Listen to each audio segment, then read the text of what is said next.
দেখো বন্ধুরা, পড়তে এসে একটা মন্দির পেয়েছে, সেখানে বক্স বাজছে, ঢাকের আওয়াজ। দেখো আমার ছেলে কেমন নৃত্য শুরু করে দিয়েছে।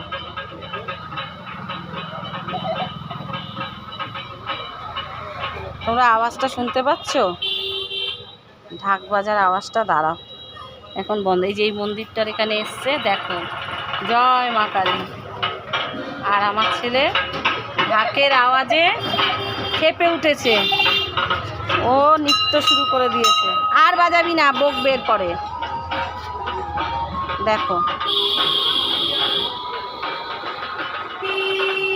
দেখো দেখো দেখো দেখো দেখো, খেপে গেছে।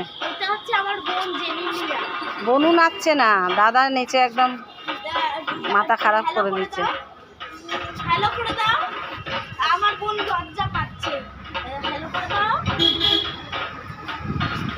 ঠিক আছে, টাটা করে দাও। একটু মায়ের দর্শন করে নাও। দেখো শিব শম্ভু মা।